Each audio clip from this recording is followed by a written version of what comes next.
and welcome to another episode of Life Lessons in Bon Jovi songs. Well, if you've been following this real time, so if you're like checking in now that I have a new video up, you know that I've been offline for this channel, and the reason is that I had to, um, I had to juggle creating content. Like I had to delete things, I had to cancel series, I had to, cancel websites, blogs, pick some up, back up again. And because I was going from having a lot of time to create content to having limited time. And like a lot of things, it was a messy process, and a lot of things went really, really well. Like now, if you go to my Instagram grid, you'll see like, whoa, like 4 pieces of content, original new content every week. So, but part of that is Dutch, so it's not all international content. But even so, it's like it's going well. But this series has really been where that paid the price. So I'm really sorry for that.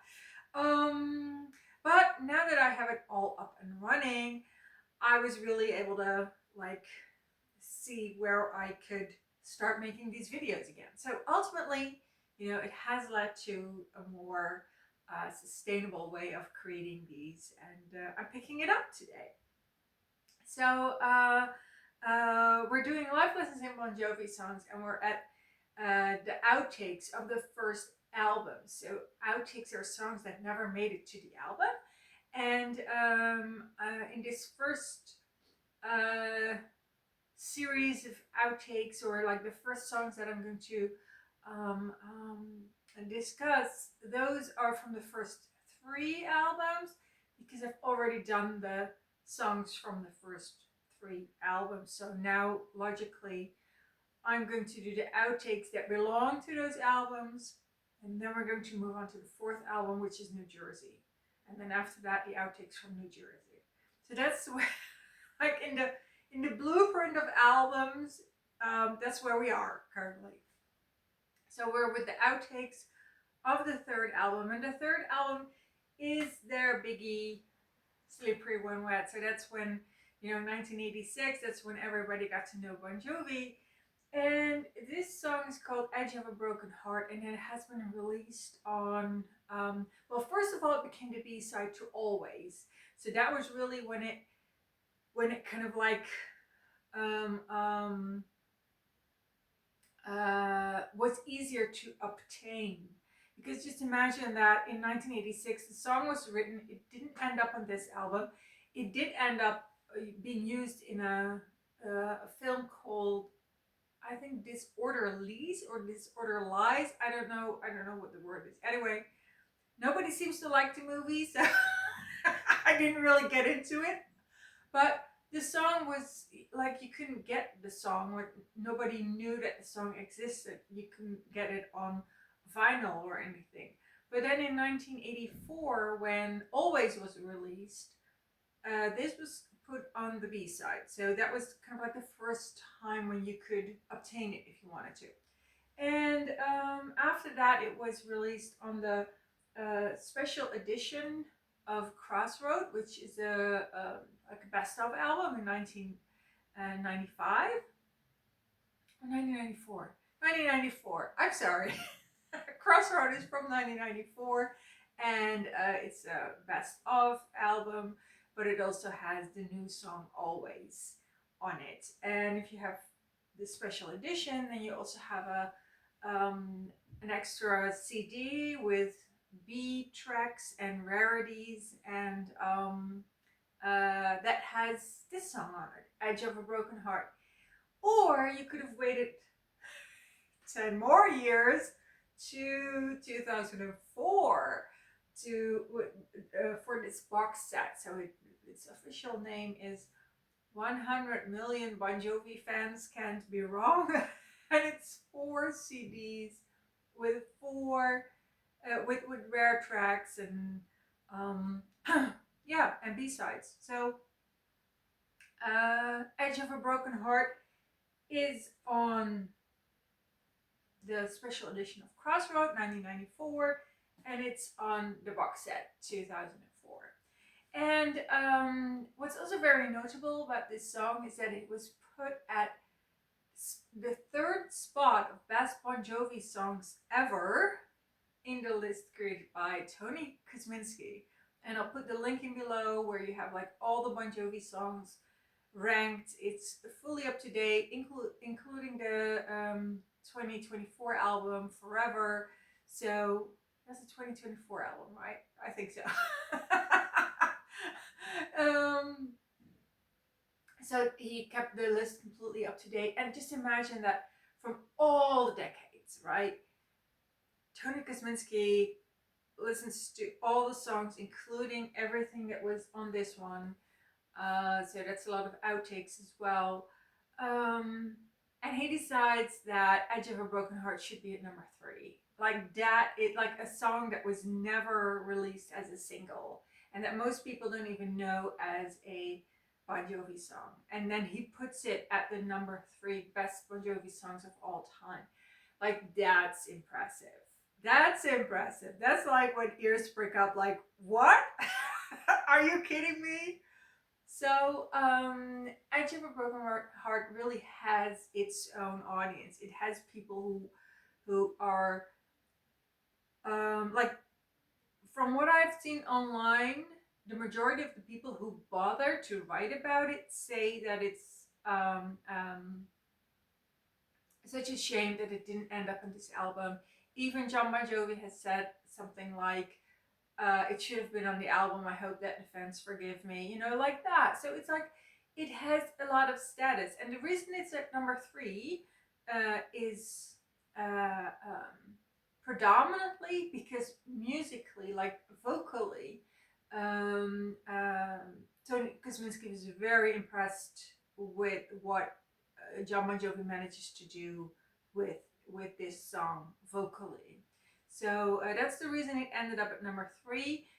But he also has the reason, if I remember correctly, that it's kind of like written from the underdog position. So John Bon Jovi is not like the, you know, like the Don Juan, the Don Juan of this story. But he's the hurt protagonist. He's the underdog. He's the one who loses the woman, and she ignores him. Like, he greets her on the street, and she doesn't even reply.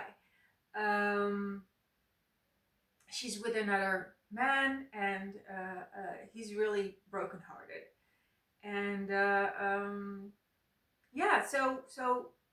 so Tony Kosminski does say something about that. It's interesting that you know that was kind of like, it's the only song where men can relate to what John Bon Jovi is going through, and that might explain why this song does so well within, you know, the Bon Jovi community. But I would I would say it's like it's like a song for men, because I don't I don't like it. I mean, usually I'm kind of like pretty masculine in what I like, but here I'm like, yeah, I don't like it, and it's for 2 reasons. So, firstly, I don't call myself, or don't consider myself, musically literate. So, please go for, like, if you want to, if Tony Kosminski's view on this song and like his take on why it's special musically, like I have nothing to contribute. I like, that's not my field. I don't judge songs that way. I don't have the expertise. So that's, you know, so it's not no judgment on the song. But so the first reason I don't like it is because it's not a rock song. So I really like rock songs, and this is a pop song. Like, you know, don't at me, but this is a pop song. So I don't like pop songs. Yeah, and this is one of them. So yeah, no, not working. But the other reason I don't like this song is very much because the viewpoint is from a John Bon Jovi that I don't know and that I don't care for either. So he, like the I person in this song is someone who has lost his girlfriend to another man. Then he meets them on the street. He greets her, and she totally ignores him. And he starts stalking her. So he sees them through the window, like two silhouettes, and dancing, and then the music fades away, and then like they're off to bed or something. Um, so that's just so it gives us such creepy vibes. I'm really happy that for the guys, this is like a song where they're like, oh, finally I can relate to, being ignored. And I mean, if you say hi to your ex girlfriend and she doesn't even reply, I mean that is either something's very off with her, or you're really, yeah, you're like really you really misbehaved, and you're really crossing a line, and you're really no longer in, you have not been in tune with what she wants, and you've been ignoring her no. You're not respecting her no. So that's a very extreme situation, either because she is, like, I don't know, mentally unstable or whatever, or because he is. So like that whole situation, oh, it just gives me the creeps. But then because he is the one stalking her and looking through the window, that's like, okay, that's not her. That's not like, now I cannot understand why she ignored you in the first verse, because you're stalking her. So it's such a creepy song, and I really think that, like, that for a lot of women, including for me, that is just very close to home. Like, we all know what it's like when our no is ignored, and when yeah, we're not respected, and we're stalked. And yeah, so I think that it really kind of like, um it's too close to home for women to give this song the benefit of the doubt. That's what I think. And next to that, it's not a rock song. So so women like me, like, I had never even listened to the lyrics. I just didn't like the song musically. But now that I have listened to the lyrics, I'm like, yeah, like in the first verse where they meet each other on the street and she's not greeting, you're like, okay, this could be him or this could be her. Like, this is not clear cut. But then when he starts stalking her in like the second or third verse, you're like, oh yeah, this is you. This is not okay. So I understand why it's not on the album, and like, I'm happy that it's not on the album. Because then I would have had like an album that had one pop song. Bon Jovi does pop on it, so and I didn't care for that. So it was also the first song that they wrote with Desmond Child. So Desmond Child was the one who brought them all the hits in the 1980s, or not all, but a lot of them. For example, "Wanted Dead or Alive" is not a Desmond Child song. So it was like he got in, and this was the first song that Richie Sambora, John Bon Jovi, and Desmond Child wrote together. So I think it's like the life lesson is that it's like the first pancake. Like, the first pancake always never turns out well. So we have Dutch pancakes. These are a little bit different from American pancakes. Like, ours are bigger, so we have more risk of not delivering a good pancake. But we have really big pancakes, and for the first pancake, the oil or the temperature of the pan itself is not. It's like it doesn't have its magic yet. It's not. The oil has not been fully absorbed by the pan, or the temperature of the oil is not right yet.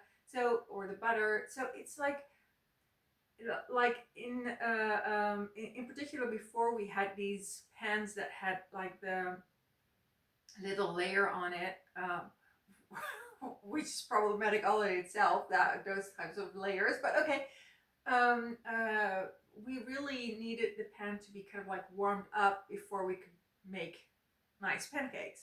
And the first pancake always went wrong. So it was kind of like when you're making pancakes, it was always like, yeah, who wants to have the first pancake? As in, we cannot serve this at the table. Like we know beforehand that we're gonna have like a pancake that is not that we can't stack on top of each other and then bring the whole stack of pancakes to the table and then we have dinner together. um so we already know we have one pancake that will not be good enough to put on the stack, so who wants to have the first pancake? And I think that this Edge of a Broken Heart is the first pancake. It's the first pancake they made together as a team with Desmond Child. And some people love the first pancake. They're like, yeah, sign me up for the first pancake. Like, they can't wait to get their hands on the first pancake because it's like a little extra. And they're like, ooh, and I really like that it's so crispy because it usually ends up in pieces. So it gets like extra fried. It's like pieces of pancake, extra fried. Like some people like really, really love that. So I think Edge of a Broken Heart is like a Dutch first pancake. Like it's not ideal, but there are people who will, who will who's that will be like the highlight of eating pancakes will be to have the first pancake. So yeah, that was the story of Edge of a Broken Heart, the first pancake story of Edge of a Broken Heart. And I forgot to see which one will be next, the next song, but I will look it up and then put it in the description box on YouTube below, um, or in the blog post if you're reading that. Yeah, so see you then at the song that I forgot to check what is up next. But it's another outtake from Slippery When Wet. So see you there. Bye.